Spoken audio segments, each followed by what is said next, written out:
Muy bien, ahora sí, muy buenas tardes. Les agradecemos a todos los que se han conectado esta tarde.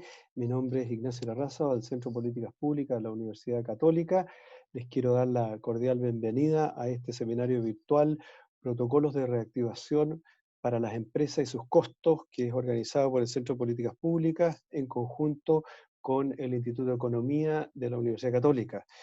La presentación que vamos a hacer hoy está enmarcada en el trabajo que un grupo de académicos del Instituto de Economía, la Escuela de Administración y otras unidades académicas de nuestra universidad hemos estado trabajando para formular propuestas para reactivar la economía y el empleo una vez que la crisis de la pandemia esté medianamente controlada. Les quiero contar de que este seminario va a estar disponible desde mañana junto con las presentaciones de los expositores en el sitio web políticaspúblicasuc.cl. Antes de comenzar, quería entregarles algunas sugerencias para hacer más adecuado este encuentro. Primero, decirles que todos los asistentes tienen silenciado su micrófono y su cámara, y para hacer preguntas los invito a escribir en el chat que está en la parte de abajo de su pantalla. Eh, hay un menú de chatear, y ahí les sugerimos entonces hacer todas las preguntas dirigidas a todos los panelistas y a todos los asistentes, porque es interesante para todos estar informados de lo que está sucediendo y las opiniones y preguntas. Al final del seminario, de las 3 intervenciones, vamos a recoger las preguntas para hacérselas a los panelistas. Y también para tener una mejor visualización, porque los 3 panelistas van a tener presentaciones PowerPoint, a lo mejor ustedes pueden acomodar la imagen de la persona que está exponiendo para hacer más cómoda la visión. Entonces, ahora sí quiero presentarle a nuestros 3 distinguidos y distinguidas panelistas. En primer lugar, quiero presentarle a Nicolás Muñoz. Nicolás es subdirector de investigación aplicada del Centro de Políticas Públicas. Nicolás es economista de la Universidad de Chile y máster en Administración Pública del London School of Economics de Inglaterra. Trabajó en el Ministerio de Educación, donde fue coordinador nacional de la subvención escolar preferencial y en otros temas de integración escolar. Actualmente, Nicolás es subdirector de investigación aplicada del Centro de Políticas Públicas. También quiero presentarles a Jan Lafortún. Ella es profesora asociada al Instituto de Economía de la Universidad Católica, es directora de investigación del Instituto de Economía, obtuvo su maestría en Economía en la Universidad de Toronto y su doctorado en Economía en el MIT. Y es profesora afiliada al Poverty Action Lab, un laboratorio de investigación en temas de pobreza, e investigadora afiliada del Institute for Labor Economics, ISA. Y finalmente, también le damos la bienvenida a otro importante panelista, que es Cristóbal Cuadrado, secretario del Departamento de Política y Estudio del Colegio Médico. Cristóbal es médico cirujano, doctorado en Salud Pública de la Universidad de Chile, y su foco de investigación ha estado centrada en la economía de la prevención.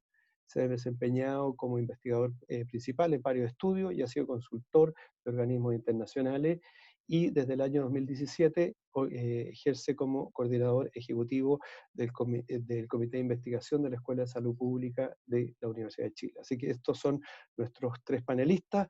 Le vamos a dar a cada uno de ellos 15 minutos. Yo les voy a avisar cuando lleven 10 minutos para que sepan ir cerrando su presentación, y al final nos vamos a dar unos 15 minutos para recoger algunas de las preguntas que se planteen por el chat. Así que muy bienvenidos nuevamente a todos los participantes.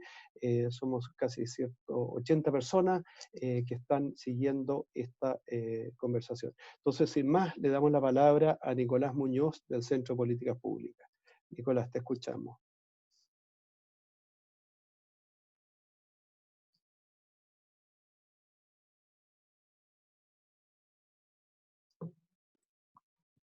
Perdón, estaba silenciado. Gracias, Ignacio. Aprovecho de saludar a todos quienes están conectados, a todas y todos quienes están conectados. Ahí se ve bien, ¿cierto? La presentación. Bueno, tal como comentaba Ignacio, hay una mesa de trabajo con distintas unidades académicas y profesores de la Universidad Católica mirando el tema de la reactivación.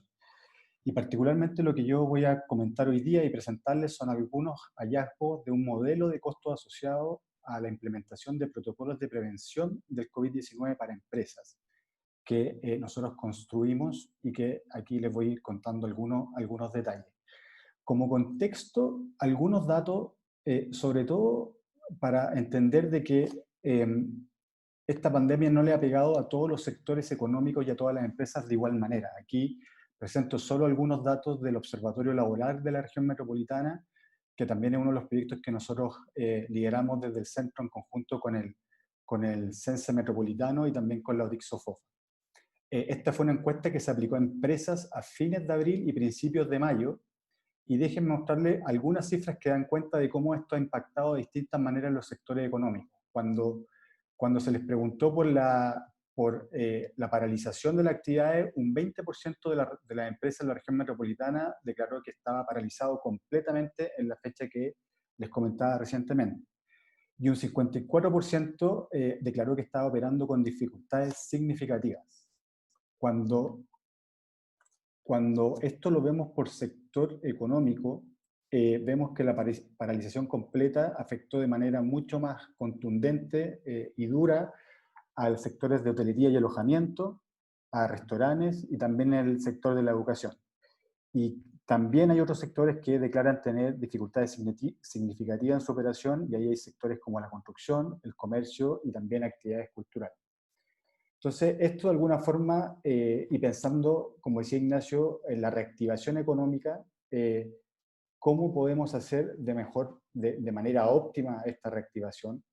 ¿Cómo podemos disminuir los riesgos de contagio, cuidando la salud y seguridad de trabajadores y también de consumidores potenciales, dado también esta heterogeneidad de cómo ha estado afectando la pandemia a estos sectores? Y esa yo diría que es la gran motivación del análisis que nosotros hicimos. Creemos que los protocolos de seguridad es un elemento esencial en todo este engranaje de poder reactivarnos de manera óptima y segura. Y ahí, como digo, la motivación fue decir, bueno, ¿cuánto cuesta implementar un protocolo de seguridad en la empresa? ¿Cuánto cuesta dependiendo del sector? ¿Cuánto cuesta dependiendo del tamaño de la empresa? Y si efectivamente podrán todas las empresas hacerse cargo de los costos que esto implica. Como decía, esa fue la gran motivación, y después nuestros objetivos generales y específicos fueron estimar la inversión mensual que se requiere de parte de cada empresa para cumplir con las medidas mínimas y recomendadas para prevención de contagios del COVID en el lugar de trabajo. Y específicamente lo que tratamos de hacer acá es establecer una magnitud aproximada. Esto ya les voy a contar, es un ejercicio en abstracto. Tuvimos la colaboración de actores externos para calibrar el modelo, pero sigue siendo un ejercicio abstracto de medir la magnitud aproximada del costo adicional asociado al retorno a las actividades propias de cada empresa. Y esto también, como les voy a contar, lo vimos según tipo de empresas. Tomamos un segmento, no pudimos hacer esto para toda la economía, obviamente, porque tomaba otros tiempos y otra complejidad, pero también lo sensibilizamos según número de trabajadores y también tipos de medidas que tienen que implementarse. Esos son los objetivos del análisis que nosotros hicimos. Y hay un antecedente importante de contexto. Nosotros, para poder hacer este modelo, miramos en su minuto todo lo que estaba disponible en cuanto a protocolos de seguridad de las distintas mutualidades, y encontramos una plataforma de la Asociación Chilena de Seguridad que constaba de 94 medidas en 9 categorías distintas que ellos disponibilizaron para sus clientes. Y lo interesante de esto es que habían medidas que eran mínimas o obligatorias y que estaban correlacionadas con la normativa que hoy día está vigente, con la normativa de la Autoridad Sanitaria y de Trabajo, asociado por rubro, ¿cierto?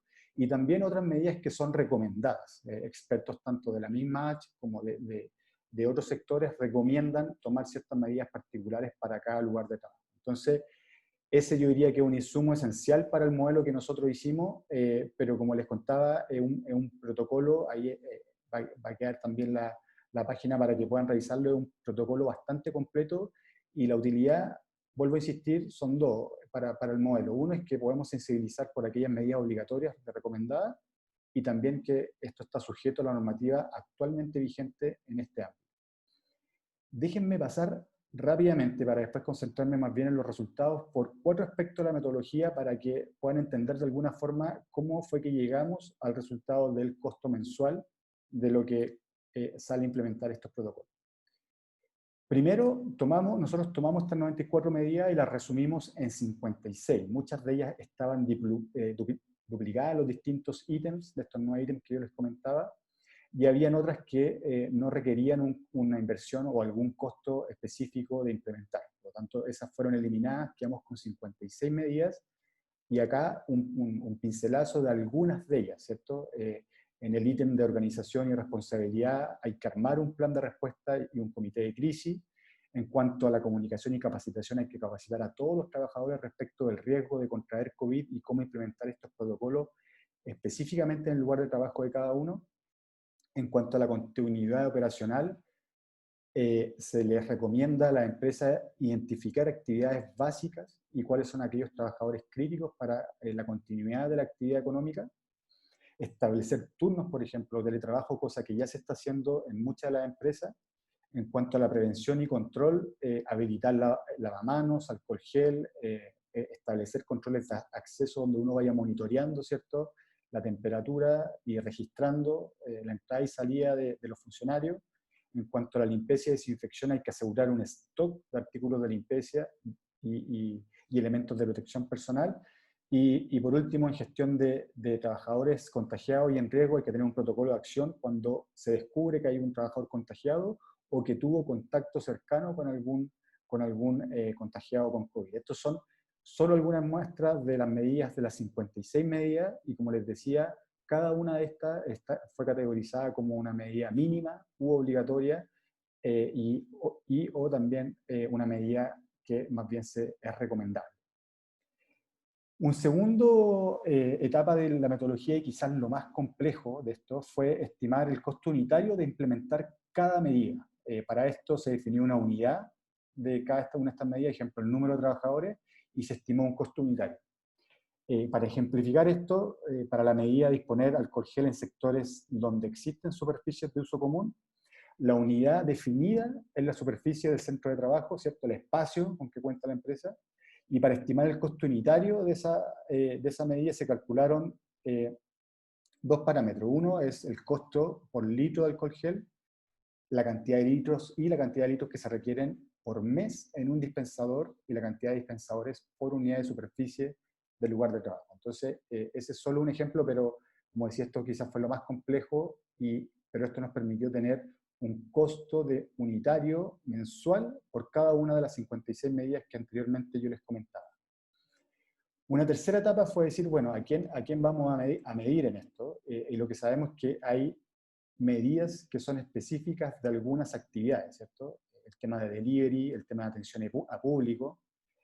Hay otras que, si bien son transversales, pueden afectar con distinta intensidad. Entonces, un ejemplo aquí también para graficar esto, las medidas relacionadas con atención a público afectan de manera distinta si es que la empresa se dedica a atender a público. Ahí tenemos el ejemplo de almacenes o el retail.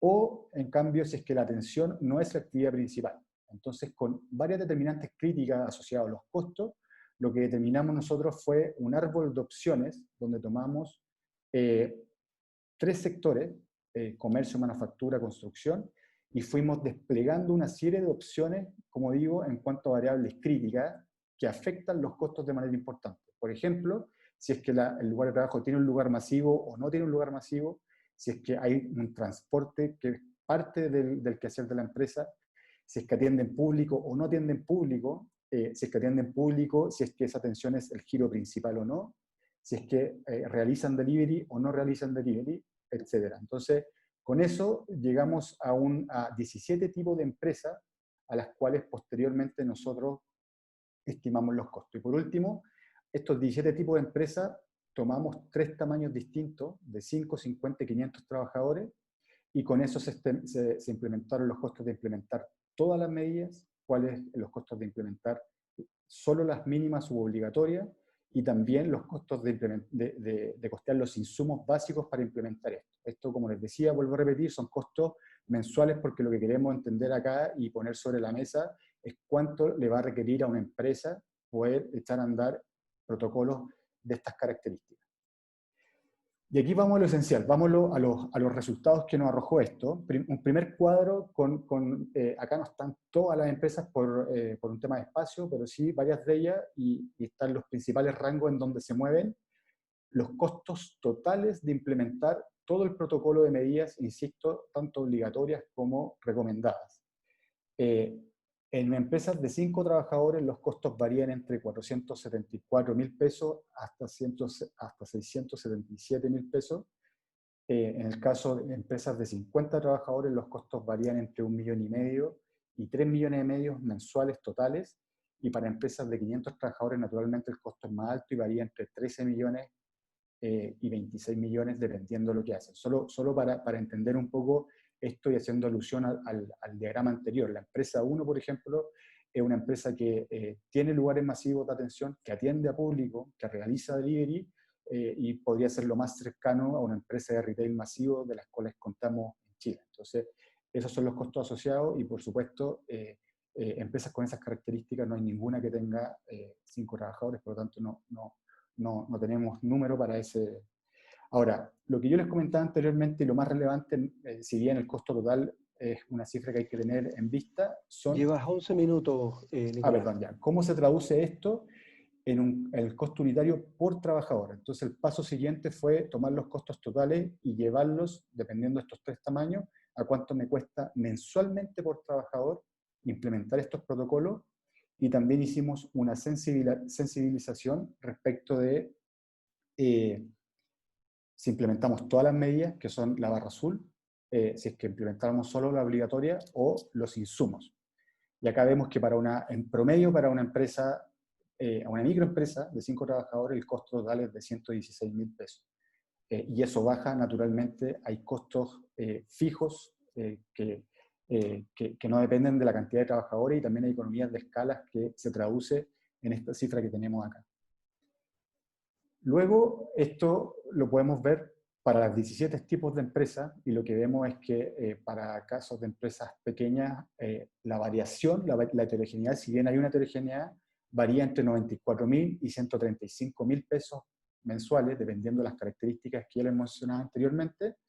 Para una empresa de 50 trabajadores, esto va entre 30.000 y 70.000 costos mensuales, y para una empresa de 500 trabajadores esto va entre 26.000 y 52.000 pesos mensuales según tamaño de empresa.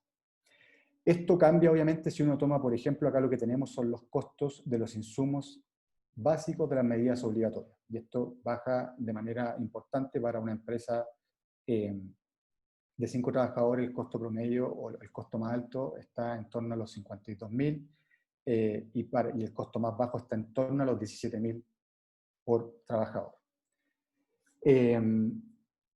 También lo que revisamos acá, y tomando como antecedente que hay países y continentes que van avanzado en esto, fue revisar qué está ocurriendo afuera con esto. Y acá destacar algunas de las cosas que encontramos que son importantes a tener en cuenta en política pública. Uno, destaca la importancia de establecer protocolos a nivel de empresa, con participación y articulación con los trabajadores y sindicatos.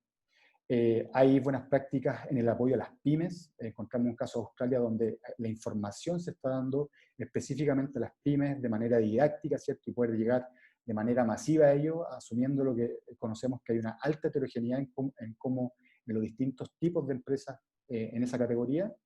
Y lo otro también, el último dato interesante que encontramos es que justamente en aquellos casos donde había un apoyo focalizado para apoyar en la implementación de estos protocolos, esto se estaba focalizando en empresas de menos de 50 trabajadores. Y ese es el caso de Irlanda, donde ellos entregaron un voucher por 2.500 euros de una sola vez para empresas de menos de 50 trabajadores para implementar medidas que permitan poder resguardar y tener protocolos de seguridad para trabajadores y consumidores. Con esto sí que termino, Ignacio, como conclusión. Primero, un aspecto, y eso es lo que nosotros, la convicción que tenemos, un aspecto relevante para poder continuar y retomar la actividad económica de forma óptima en el contexto del COVID, tiene relación con los resguardos y medidas de protección que adopten las distintas empresas. En eso, al menos advertimos 2 obstáculos. Uno tiene que ver con la asimetría de información, ¿cierto? O sea, que todas las empresas que se hagan la pregunta respecto de qué es lo que tengo que hacer para implementar y volver a la actividad de forma segura, sepa perfectamente cuáles son las medidas que tiene que implementar. Y hay un segundo obstáculo, como muestra este análisis, que tiene que ver con los costos significativos, sobre todo para micro y pequeñas empresas. Estos costos ya vimos en cuánto variaban, y respecto de, en cuanto a la política pública, lo que arroja esto y el análisis que hacemos mirando incluso lo que ocurre afuera es que acá es importante y crucial incentivar que ojalá todos los lugares de trabajo en nuestro país puedan contar con estas medidas de seguridad. Esto creo que además de, como digo, resguardar la seguridad y salud de los trabajadores y consumidores, también va a generar un ambiente de confianza para que el trabajador pueda volver y el consumidor también pueda acercarse. Algo de esto, de hecho, estamos viendo, hay 2 regiones que están con reapertura en la actividad económica, y uno empieza a sensibilizar que el tema de la confianza, por ejemplo, son factores críticos en esto. Segundo, focalizar el apoyo. Si va a haber un apoyo, y ya hemos visto algunas medidas del gobierno de apoyar a algunas empresas, y sobre todo esto tiene que ser focalizado por sector, por Llevas tamaño. 15 minutos, Nicolás. Ok, y porque eso, obviamente, frente a recursos escasos, creemos que la autoridad tiene que focalizar esto. Y por último, articular a los actores relevantes en torno a este tema. Acá creemos que los actores relevantes son las empresas, los gremios, los trabajadores, consumidores, y también las mutualidades, que tienen una gran capacidad de apoyo en esto, y creemos que es relevante que la autoridad pública pueda articular a estos actores para, como decía anteriormente, podamos tener una reactivación económica tomando todos los resguardos y haciéndonos cargos de los costos que implica implementar esto. Último, 30 segundos, Ignacio. Solo este fue un ejercicio abstracto, pero para calibrar el modelo tuvimos la colaboración de varios actores externos, partiendo por la Asociación Chilena de Seguridad, la Mutual de Seguridad, Alejandro Valenzuela, un ingeniero en prevención de riesgo. Consultamos y calibramos esto con algunas empresas, Movilockers, cervecerías Cross, cosa de que nos diera alguna sensibilización de cómo se comportaba esto respecto a lo que está ocurriendo hoy día en terreno. Así que agradecimiento a todo ello, y eso por mi lado. Muchas gracias.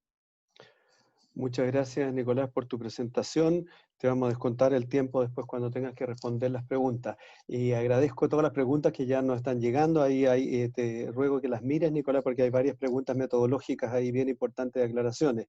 Les reitero que las presentaciones van a estar disponibles a partir de mañana, y esto es un trabajo en proceso que va a ser publicado como documento del Centro de Políticas Públicas con la colaboración de todos los académicos del Instituto de Economía. Esperamos hacia el final de la próxima semana. Así que nuevamente gracias, Nicolás, y ahora le quiero dar la palabra a Yanla Fortún, profesora del Instituto de Economía de la Universidad Católica, quien va a exponer sobre los trabajadores y protocolos de prevención del COVID-19. Adelante, Yan.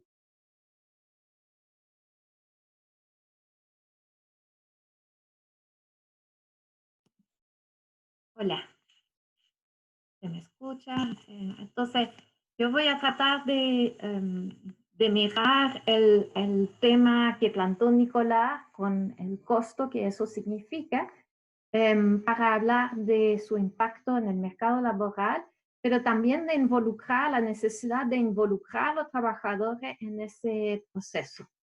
Entonces, uno podría terminar la presentación de Nicolás pensando que entonces los protocolos son demasiado costosos y que entonces deberíamos pedir menos seguridad a la empresa para lograr asegurar empleo. Y ahí hay alguien en el chat que dijo, sí, pero hay que balancear eso con los beneficios que significa la empresa para la seguridad de sus trabajadores. Y yo diría más allá que eso. Sería una falsa dicotomía de decir que mejor volver con menos protocolo que volver con más protocolo. Sin esos protocolos, sin un cuidado de la salud en el medio del trabajo, es mucho más probable que tengamos que cerrar firmas de manera intermitente por infecciones locales o volver a una situación fuera de control a nivel municipal, por ejemplo. Y eso, ese stop and go en la vida de una empresa puede terminar siendo mucho más dañino, incluso para el empleo, que lo costo que Nicolás menciona en términos de costos de implementar los protocolos. Como Ignacio lo decía antes, yo soy parte del equipo de profesores involucrado con JPAL, y una de las cosas que siempre enfatizamos es cuál es el contrafactual. Si no implementamos esos protocolos, ¿cuál es la alternativa? Y ahí le llevo evidencia de la provincia de Canadá, donde soy originaria, que dice que la semana pasada anunciaron que es ilegal bailar en bares, ¿sí? A mí me dio mucha risa esa regla, pero encontré una peor en un bar en Inglaterra, que puso una barrera física entre el bar y el resto para asegurar que la gente no se tocaría. Y entonces, ¿cuál fue la respuesta del gremio en esa noticia? ¿Sí? No son felices, pero eso es un compromiso, una manera de llegar a mitad de camino. El gremio que representa las empresas independientes dijo, restricciones son mejores que tener que mantenernos cerrados. Entonces, esa es la opción que varias de las firmas que estamos conversando tienen, es cerrar, mantenerse cerrado o volver con protocolo. ¿Sí? Y hay que también pensar en cuáles son las alternativas. Entonces, eso yo he trabajado en el tema con otros profesores de la facultad, en el tema de automatización. Y aquí hay un riesgo bien presente, que los robots no se contagian y no se tienen que poner mascarilla ni alcohol gel. Entonces, si no logramos tener una reentrada de los trabajadores en firmas, hay algunos sectores que pueden fácilmente ver en la automatización una salida. Eso tiene dos consecuencias. Entonces, tenemos que devolver a los trabajadores a su puesto de trabajo lo más rápidamente posible para que eso no sea un riesgo demasiado alto. Pero también tenemos que pensar que todos los programas de crédito, por ejemplo, que Nicolás mencionaba, sobre financiar o ayudar a la pyme para financiar los protocolos, tienen que venir de mano con una obligación a mantener a los trabajadores, si no, esos créditos podrían servir para automatizar el proceso y ahí reducir la necesidad de empleo. Entonces, yo creo que eso es súper importante tener en nuestra mente. Y hay sectores que van a necesitar hacer cambios bastante grandes. Y como me decía mi mamá cuando quería sacarme un parche curita cuando ya era chica, a veces es más fácil hacerlo rápido y doloroso que hacer durar la transición. Entonces le quería solamente mostrar algo mucho más importante en términos de transición y protocolo, que lo que Nicolás mencionaba, que eran más alcohol gel, mascarilla, plexiglas, que son todos los cambios que pueden necesitar sectores como los restaurantes.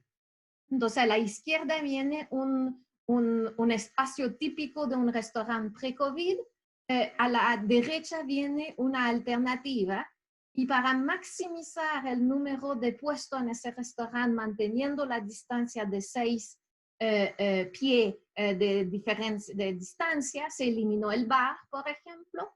Se implementó una manera de disponer las mesas de manera diferente.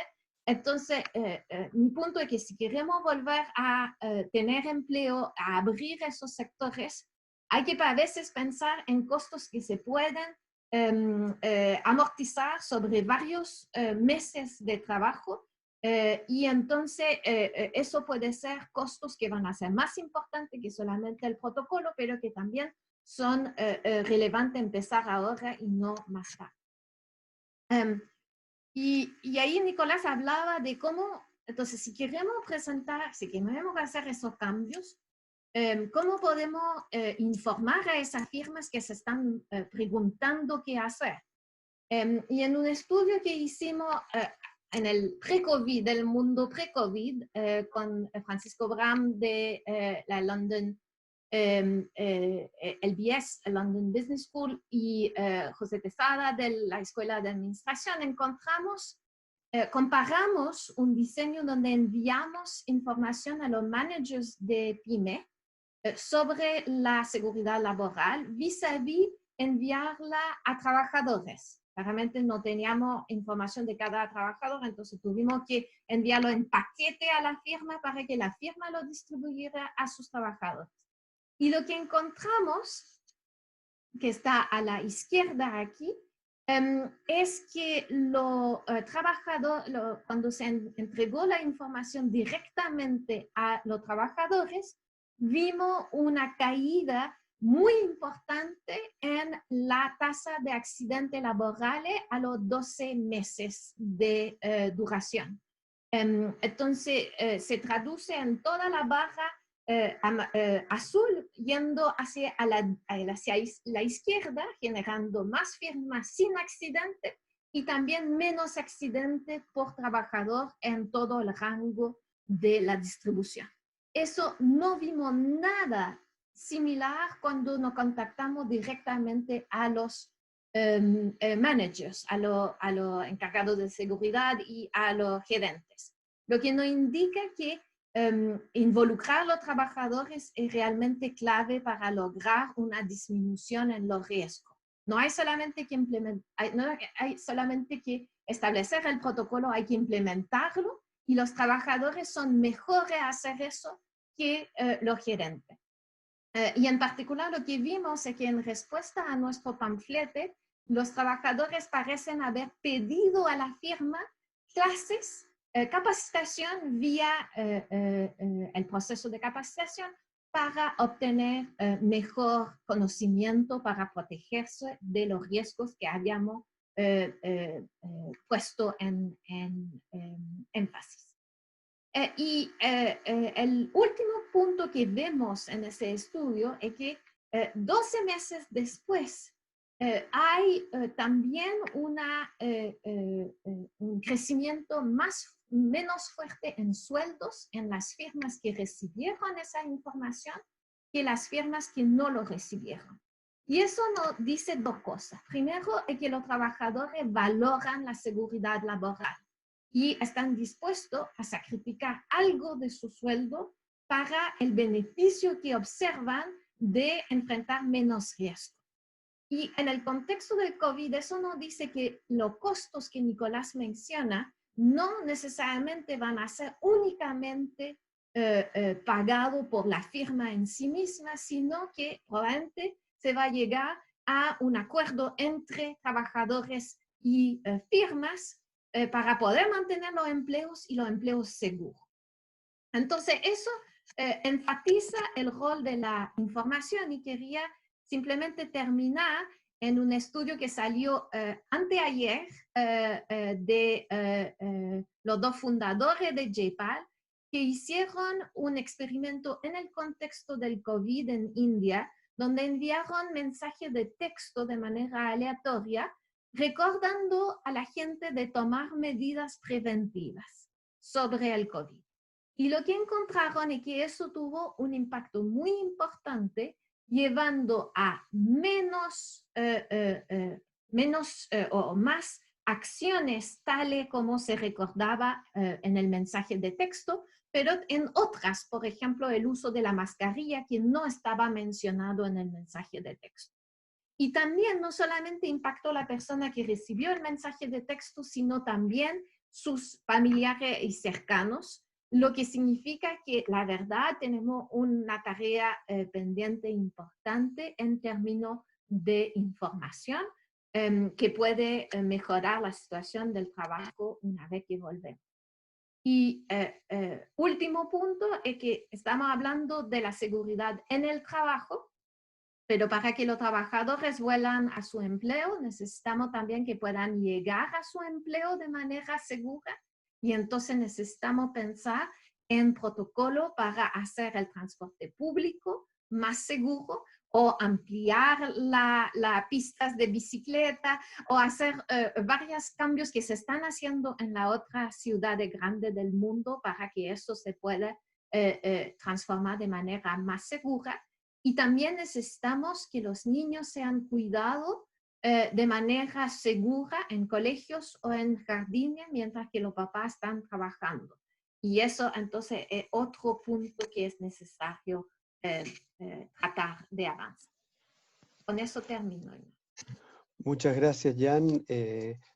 Muy acotada en el tiempo, así que te agradecemos mucho y quiero darle inmediatamente la palabra a Cristóbal Cuadrado de la Escuela de Salud Pública de la Universidad de Chile, que va a presentar entonces perspectivas epidemiológicas para la adaptación a un mundo con COVID. Cristóbal, te escuchamos. Muchas gracias, Ignacio. Gracias también a Nicolás y Jan por sus presentaciones previas. Quiero complementar algunos de los puntos con una mirada quizá un poquito más general, pero que yo creo que empalma bastante bien con lo que se ha estado discutiendo hasta ahora. Y quiero partir con algunas ideas que me parecen que son principios fundamentales que hay que, yo creo que recordar, ¿no? La primera idea es que una mejor contención del proceso epidémico lleva a una mejor reactivación, mejor entendida como más rápida y más sustentable en el tiempo. Ya mencionaba Jan esta suerte de falsa dicotomía que se ha instalado en algunos momentos entre elegir su economía y salud, y voy a comentar algunas cosas sobre la evidencia de eso. Segundo, hay que tener muy claro que tanto en Chile como en el mundo, la inmunidad generada por los primeros brotes epidémicos es relativamente bajo, por lo tanto tenemos un alto riesgo de rebrotes. En tercer lugar, es posible minimizar los riesgos y no hacerlo implica pérdidas futuras que son mucho mayores, tanto a nivel de la firma como a nivel de la sociedad. En cuarto lugar, entender que los procesos no son lineales, sino que hay procesos que van a ser dinámicos y tenemos que redefinir entonces qué es lo que vamos a entender por certezas, ¿no? Porque lo que sabemos que será una certeza es que vamos a tener un escenario muy dinámico y que los escenarios posibles en los cuales se van a enfrentar tanto las empresas como la sociedad en su conjunto los podemos concebir y por ende deberíamos ser capaces de adaptarnos, que tiene que ver con el punto 5. También se mencionaba en algunos de los comentarios, es que el escenario actual tiene una particularidad, y es que tenemos una externalidad asociada a las decisiones que puedan tener las empresas con respecto a su forma de reiniciar su actividad. Por una parte, es evidente que la propia empresa puede verse impactada por una decisión, por ejemplo, de no implementar medidas suficientes de seguridad a sus trabajadores, y esa es digamos, lo que internarizan naturalmente, digamos, por su disminución en capacidad productiva, entre otras, pero hay externalidades que tienen que ver con el impacto que esto va a generar en otras firmas u otros sectores de la economía, ¿no? Y eso hace que, por ende, hay que mirar la problemática desde una dimensión adecuada y probablemente una perspectiva de análisis exclusivamente centrada en la firma probablemente va a dejar fuera costos que son muy relevantes para decidir qué costos son razonables o no, digamos, para cada uno de los actores que están involucrados, ¿sí? Entonces, esas son las ideas fundamentales y voy a pasar por algunas de ellas con algunos datos y después cerrar nuevamente con una síntesis. Entonces, lo primero es recordar lo que la poca evidencia empírica que tenemos nos indica, y es que la verdad es que aquellos lugares que han enfrentado con una contención más temprana y más agresiva, significa con cierres sectoriales más próximos, con unas medidas no farmacológicas, como se le llaman a este tipo de intervenciones epidemiológicas, más estrictas, en general, logran dos objetivos: disminuir el impacto sanitario y además disminuir el impacto económico. Y este es un artículo muy interesante de Sergio Correia, entre otros autores, analizando el comportamiento de distintas ciudades norteamericanas con respecto a qué medidas se tomaron y en qué momento se adoptaron, y ellos concluyen, y el título es bien promisorio, que son las pandemias las que generan depresión económica, no las medidas de salud pública. Esto en el contexto actual, también hay experimentos naturales ocurriendo que son interesantes de mirar. El de los países escandinavos es particularmente claro, en el cual Suecia adopta una estrategia muy distinta a la del resto de los países escandinavos, y a los pocos meses ya es claro que el impacto sobre el desempleo en prácticamente todos los países escandinavos es muy similar. No obstante, la cifra de personas fallecidas en Suecia es muchísimo más alta que los demás, que fue el único país que no implementó cuarentenas tempranas y generalizadas dentro de su país. Entonces, primer principio, si es que queremos tener una mejor reactivación, tenemos que también apelar por una contención temprana que permita entonces generar que los brotes epidémicos entren bajo control lo más rápido posible. En segundo lugar, tener claro que los rebrotes son una realidad. Ya tenemos varios países que están teniendo procesos de rebrotes importantes. Israel es un ejemplo que les estoy mostrando acá, después de un proceso de reapertura que ante buenos números, que fue lo que ellos mostraron a principios de mayo, ellos rápidamente iniciaron una reapertura de todos los sectores y eso llevó a un rebrote importante. Melbourne es otro caso emblemático, Leicester en Reino Unido, y así podemos dar muchísimas experiencias. Por lo tanto, tenemos que sacar una conclusión. Primero, el riesgo sigue estando presente, y segundo, es necesario una planificación en la cual la apertura sea gradual y con riesgos controlados, de tal manera de reducir la probabilidad, que nunca va a ser cero, pero sí podemos reducir la probabilidad de tener rebrotes de la misma magnitud de los que hemos tenido en esta primera ola durante los próximos meses. Y para eso es clave tener indicadores que permitan monitorear el riesgo y tomar decisiones a partir de eso. Estos son áreas en las cuales muchos países, ciudades han desarrollado indicadores que están monitoreando en el tiempo y que ayudan a ir delimitando en qué fases se encuentra cada lugar, y por ende qué tipo de actividades son razonables en términos del riesgo al que se enfrentan. Hay generar bastante consenso de que hay que mirar aspectos de la demanda del sistema hospitalario, el número de casos, la capacidad diagnóstica, cómo está funcionando el sistema de trazabilidad, y algunos países incorporan también elementos de que también, digamos, la protección para el personal sanitario particularmente. Acá hay algunos indicadores que se han propuesto para Chile y que están siendo discutidos tanto por el Comité Asesor, el Ministerio de Salud y otros actores que deberíamos estar mirando para nuevamente decidir cuáles son las fases en las cuales vamos a ir avanzando en procesos de reapertura de todos los sectores. Ahora, los indicadores deben ir siempre de la mano de umbrales, ¿no? Y esto es algo en lo cual en Chile todavía estamos al debe. Como les decía, hemos tenido algunas discusiones incipientes con respecto a qué indicadores vamos a tener.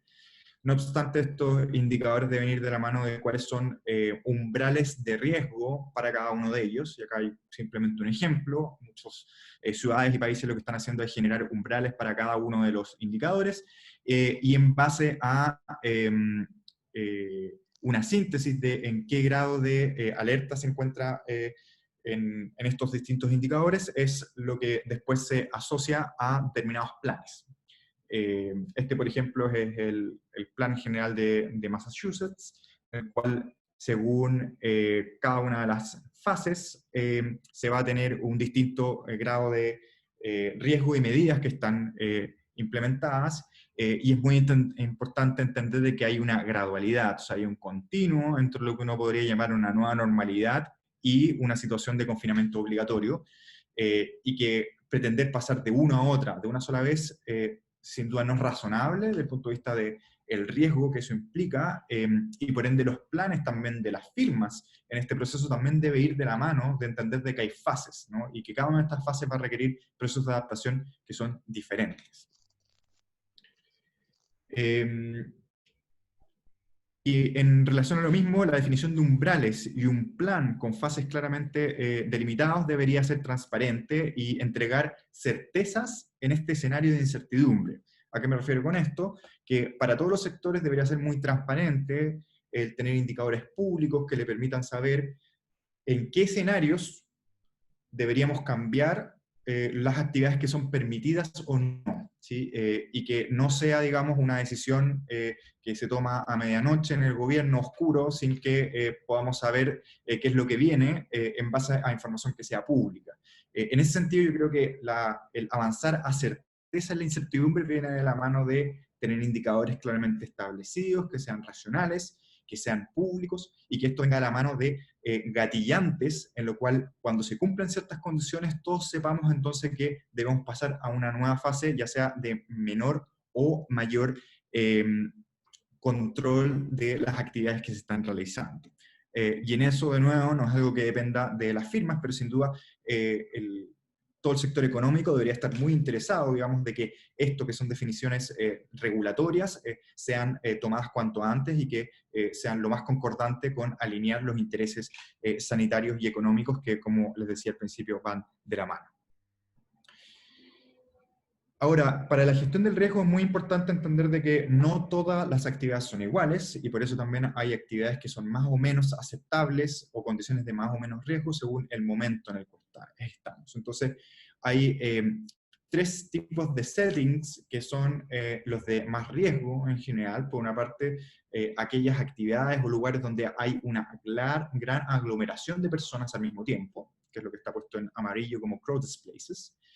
En segundo lugar, son los settings donde hay contactos estrechos, que las personas están juntas unas con otras, por periodos largos de tiempo, e incluso si no son muchas personas, pero si es que pasan mucho tiempo de manera cerrada, eso puede ser una actividad o un contexto de riesgo. Y el tercero son en general los lugares cerrados con poca ventilación, ¿sí?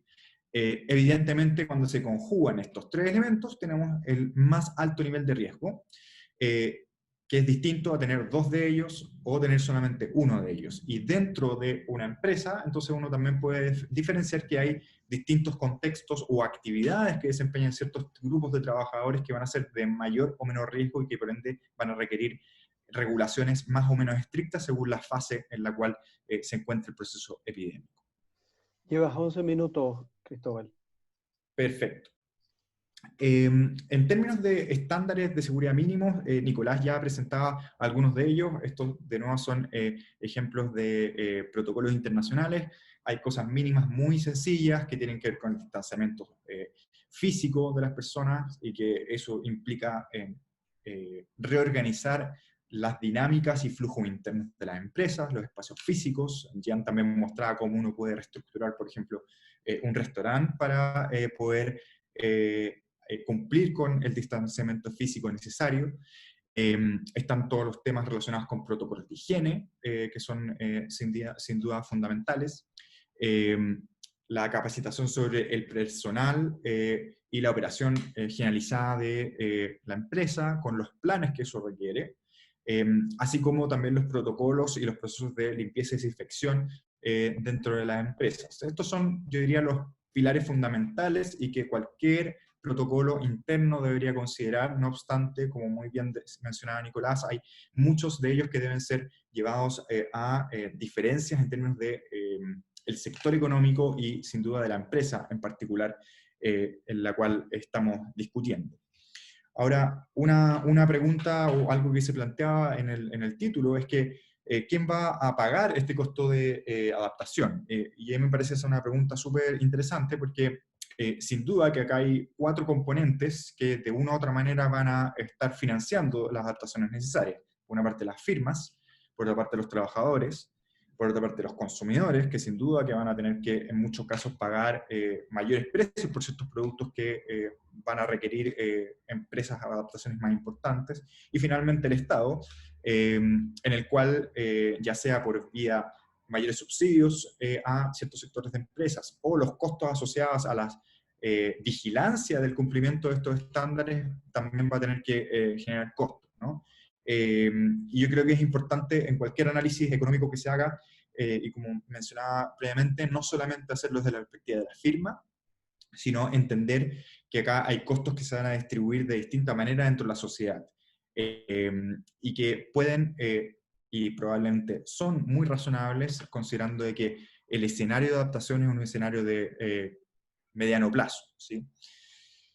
Vuelvo a los principios fundamentales. Entonces, una mejor contención significa una mejor reactivación. Vamos a tener que adaptarnos entonces en un mediano plazo, porque el alto riesgo de brotes en un mundo sin vacuna, lo cual es improbable que ocurra antes de 2 años, significa que las empresas tienen que mirar en ese horizonte con respecto a sus decisiones de adaptación. Es importante que la política pública entregue las certezas posibles dentro de un escenario que es sin duda muy incierto, para que las empresas puedan adaptarse a cada uno de estos posibles escenarios. Tenemos que hacernos cargo de las externalidades que surgen de las decisiones que cada una de las firmas individuales puede tomar, y eso implica una articulación desde la política pública que debe hacerse cargo de este fenómeno. Y por último, recalcar la necesidad de que las decisiones deben ser tomadas de una manera articulada. Yo creo que la experiencia chilena del fracaso de las cuarentenas a nivel comunal o subcomunal es muy importante. No hace sentido pretender contener un brote epidémico en lugares que tienen funcionalmente mucha integración, como una gran ciudad como Santiago, el pretender de que medidas que se toman solamente en un sector pequeño de la ciudad van a lograr contener un brote epidémico. Eso implica que las fases de las cuales les hablaba en varios momentos y los umbrales de decisión en base a indicadores probablemente tienen que ser como mínimo a nivel de ciudad, o probablemente si es que uno lo lleva a nuestra distribución administrativa a nivel de provincia, y que por ende todas las empresas y sectores que operan dentro de una provincia deberían estar sujetos a regulaciones que sean más o menos similares, considerando que obviamente hay heterogeneidad según los sectores y el riesgo que puede tener cada sector para las fases en las cuales va avanzando el proceso epidémico. Eso es lo que yo quería compartir con ustedes. Muchas gracias, Cristóbal, muy puntual. Voy a hacer un pequeño cambio en el libreto porque Jan tiene que partir a una clase, a otro seminario, entonces le voy a hacer la pregunta a ella. La idea de esto es terminar puntualmente a las 2. Les voy a pedir a los participantes que se queden un ratito porque hay preguntas para los 3.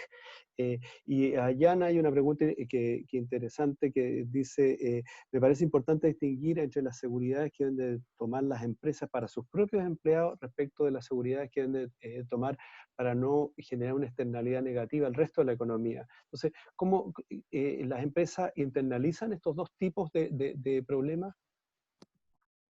Sí, gracias, Ignacio.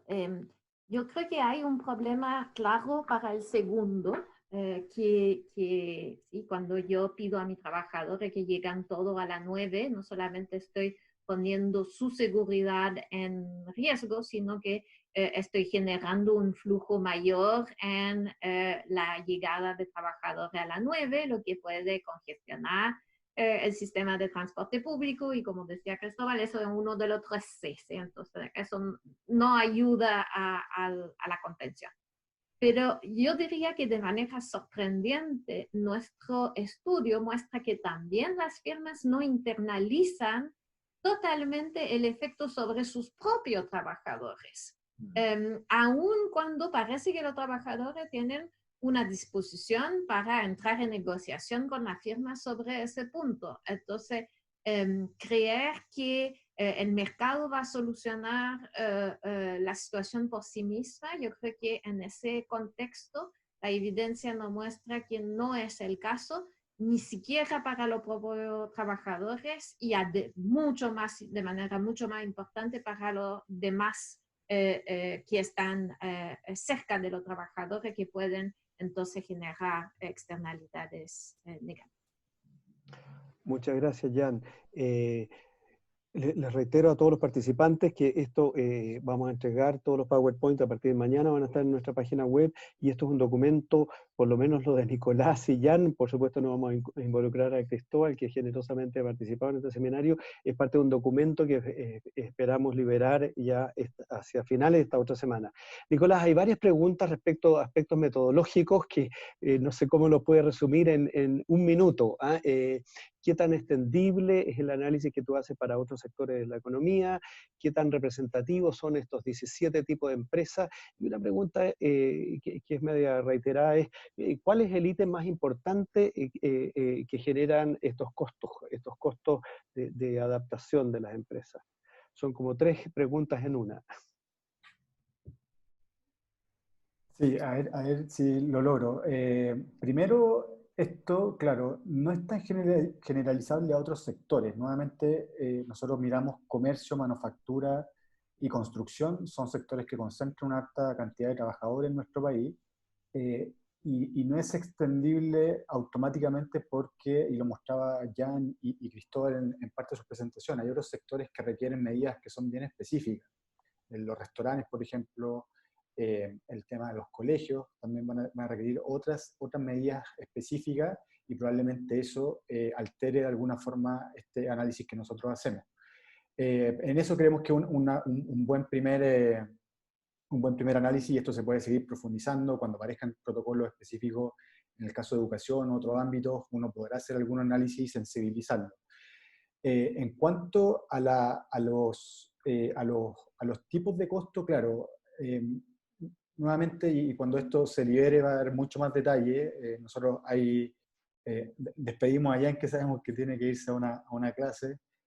Gracias, Jan. Y en cuanto a los costos, yo creo que hay un costo importante que es de recursos humanos. O sea, hay costos que tienen que ver por insumos, los elementos de protección personal, pero también hay costos que están asociados a recursos humanos. O sea, acá hay que armar un plan de capacitación, no solo para educar a los trabajadores respecto a los riesgos del COVID, sino de cómo implementar este protocolo específicamente en el lugar de trabajo.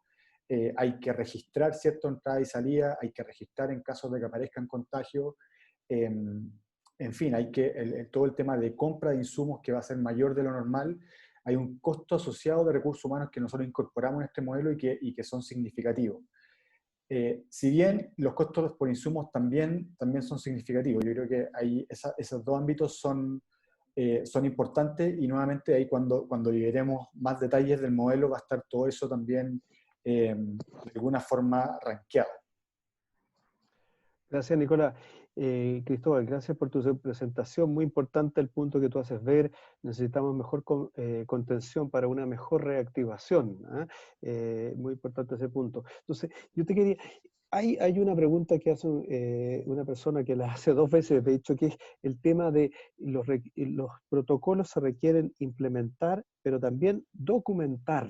Entonces ahí hay un tema que no es menor, te fijas, porque si una empresa quiere reiniciar actividades, puede decir yo cumplo ciertos protocolos, invertí, pero ¿quién fiscaliza? ¿Cómo se documenta? ¿Basta con decir yo cumplo con este checklist? No sé si en la revisión internacional que tú hiciste, y de hecho bien interesante esto que tú señalabas, esto de los umbrales, que hay distintos niveles. Estoy enredando la pregunta, pero la pregunta es un poco este aspecto que te decía de cómo se documentan estos protocolos más allá de la implementación propiamente tal.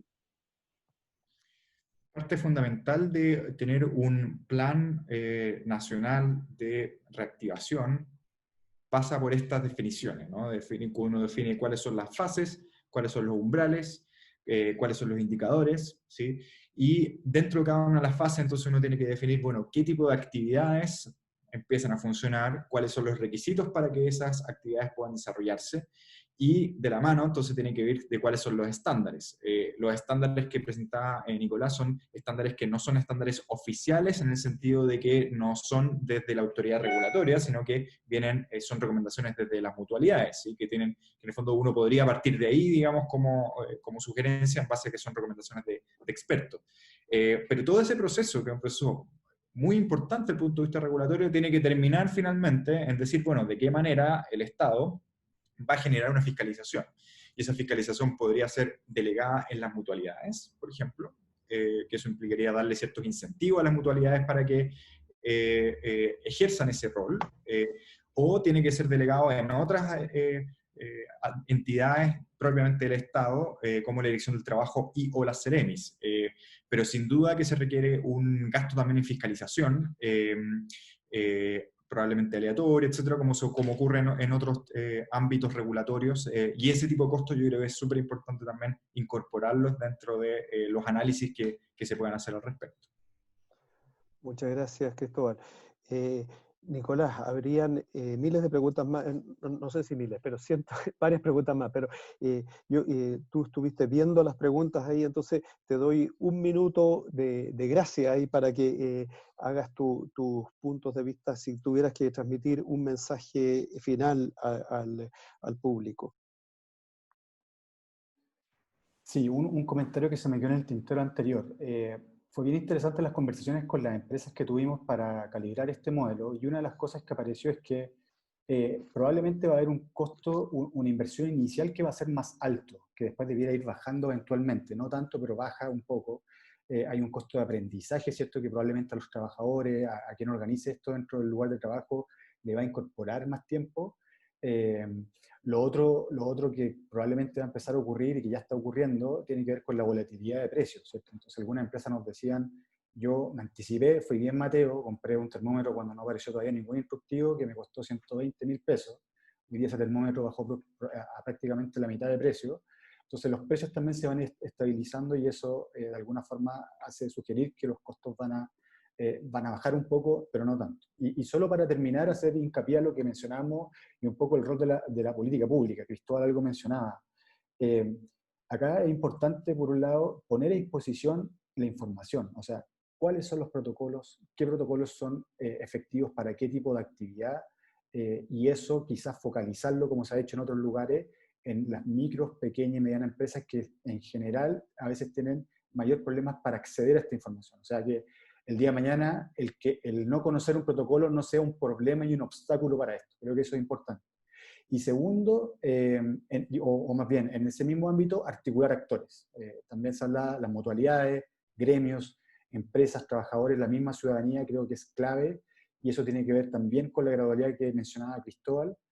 Y por último, focalizar. O sea, acá probablemente hay sectores que se están visto más afectados económicamente, financieramente, y que a lo mejor les va a costar más tener estos recursos para implementar estos protocolos. Entonces eso también hay que calibrarlo bien, detectarlo bien, y ahí creemos que el ejercicio nuestro da al menos parte de evidencia de cómo se podría hacer esa focalización. Gracias, Nicolás. Cristóbal, entonces tienes un minuto para cerrar, pero quería de ya aquí una pregunta que no puedo dejarte de hacer. Como el desconfinamiento probablemente va a ser gradual, ya lo estamos viendo, algunas regiones sí, otras no. Entonces, la pregunta que te quería hacer también es, ¿en qué medida en regiones, en sectores donde hay todavía situación de cuarentena, se podrían habilitar la operación de empresas que no sean de rubros esenciales, pero que cumplan con ciertos protocolos y baja probabilidad de contagio? Es una pregunta de Yapa y tu minuto de cierre. Gracias, Cristóbal. Sí, yo creo que lo importante es entender que el proceso de confinamiento es un continuo, ¿sí? En el fondo, cuando hablamos de que hay una cuarentena total, es porque estamos en el momento en el cual se requiere una mayor reducción, digamos, de la actividad para reducir los contagios.